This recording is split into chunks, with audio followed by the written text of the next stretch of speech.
10 Japan-exclusive Famicom games to grab in Japan. Hi, I'm Scruffy-looking RGB. We all know games in general are usually cheaper here in Japan.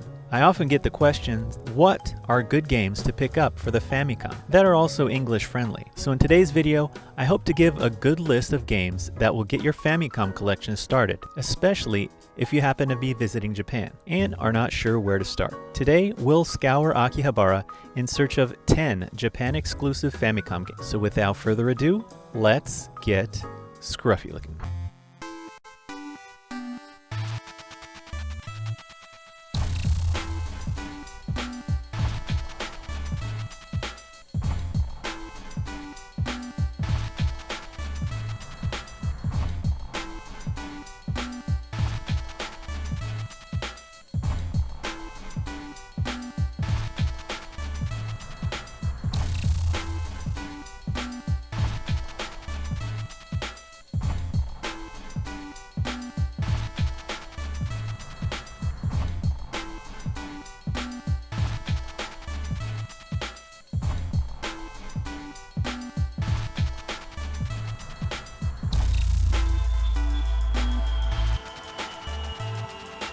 Superpotato, while we all know to be quite expensive, there's no doubting they have the best selection in Akihabara when it comes to Famicom games.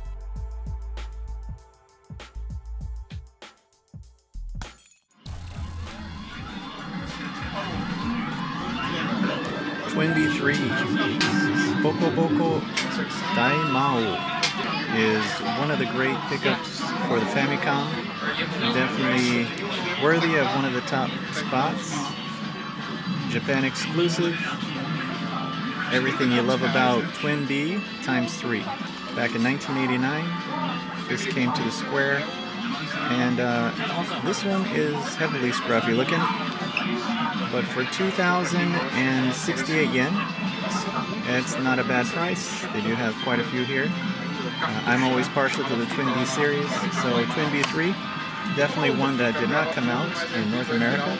Much worth your time for sure. This is Moai-kun by Konami. It's a cute little action platformer. The protagonist is a Moai head, you know those heads in Easter Island. Very Japanese idea. Cool little action platformer though. It has definitely gone up in price. Probably not the cheapest game, but it's a fun one. I don't know if it's worth 5,000, but it's a cool little note in Famicom history for sure, and it's a lot of fun. So definitely check out Moai-kun. Here we've got a game that actually did come out in North America under the name of Ninja Kid, but it has completely been reskinned and overhauled from its original roots, which is Gegege no Kitaro. And it is a very affordable price, only about 520 yen. It's an early action platformer. There's not a real ending to this game. It's just kind of one of those looping games, but really nostalgic, really cool, and it's very cool to see the differences between this game, Yokai Daimakyo, versus the Ninja Kid version that we got in the States. It's one I always go to, very affordable, and it's good to get your Famicom collection started off. So that's Gegege no Kitaro Yokai Daimakyo.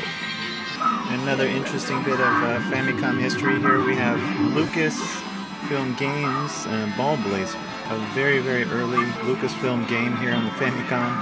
It's pretty cool. Rather than playing, it's more like a cool bit to have on your shelf, just to have this Lucasfilm Games, but interesting nonetheless.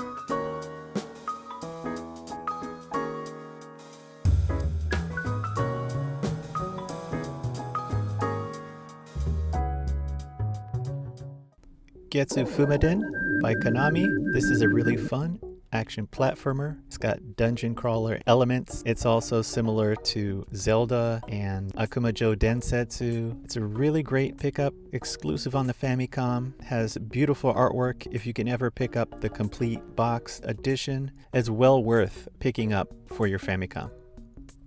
This is called Designmon, and you can actually design your own shooter. So you go through and you can create your own avatar and your sprites and the backgrounds and everything, and even music, I believe. I think it's kind of limited in what you can do, but just to think that this kind of software existed for the Famicom back in the day, that's pretty amazing. So might be cool picking up, especially if you're into software design or you make video games. Designmon might be one to check out. Here we got Layla. It's a really early action platformer, I think only on the Famicom itself. It doesn't have great graphics because it is so early, but it has that cute 8-bit graphic style that I really like, and it really brings you back to that Famicom era. You were able to pick this up for about 3,000 not too long ago, but now it's at about 9,000 yen, which is really, really expensive in my opinion, but it is worth adding to your Famicom collection for sure if you can find a good deal on. So definitely check out Layla. Joy Mech Fight, 5,000 yen, complete in box. It says there's a little damage on the manual, but this is a really fun fighter, so kind of like an early Street Fighter type game. It came late in the Famicom's lifespan, so it has really good graphics for what it is. It has very tight controls. You get to choose your mech fighter. I think there's 6 different variations to choose from. You get these kind of floaty appendages, which may seem kind of janky, but actually it works really, really well. The graphics are great for the Famicom and its time. Under 5,000 yen, which is pretty ridiculous. I think it's well worth adding to your collection.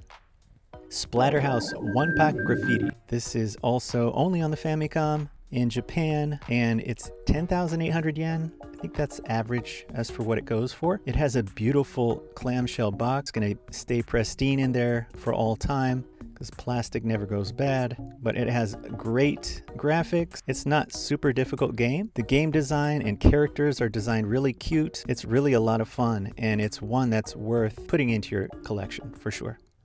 Trader doesn't have as many Famicom games as Super Potato, but today they did have quite a few really good picks.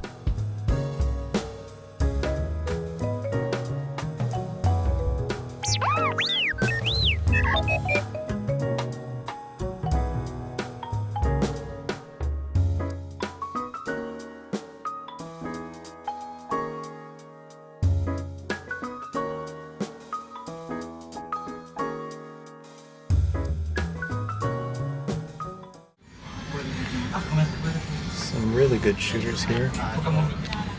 Salamander, Life Force, but this one is exclusive to the Famicom, 2,280 yen for Brodius Da. Definitely a top-notch shooter, one of my favorites for the Famicom. A lot of fun, you get to choose from 4 different protagonists, and it's well worth putting in your top 10 for the Famicom, definitely. So definitely you should pick this one up. Great artwork, great graphics, inside and outside the game. Definitely worth 2,280 yen. This Namco Star Wars exclusive to Japan, one of my favorites. I mean, how can you beat turning Darth Vader into a scorpion or a pterodactyl or any of the other crazy things that he turns into? But 3,280 yen, a little high. It is a game you need to get for your Famicom. And Retro Game Camp as well had a pretty good library of games today. There was quite a plethora to pick through, and they even had some better deals than Super Potato.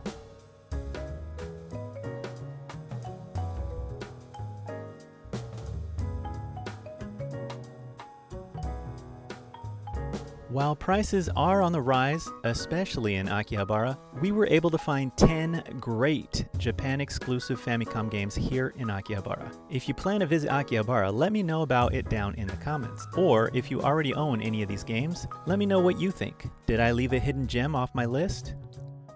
big shout out to scruffy looking RGB crew members. Without your support, these videos would not be possible. Thank you again. If you are interested in helping support the channel, please consider joining the scruffy looking RGB crew. You get a bunch of awesome perks that you can check out down below if you're interested. Thanks again for following me along on the 10 exclusive Famicom games you can find here in Akihabara. I hope you all enjoyed hanging out with me today. Remember, stay safe, but above all, stay scruffy looking. Who's scruffy looking?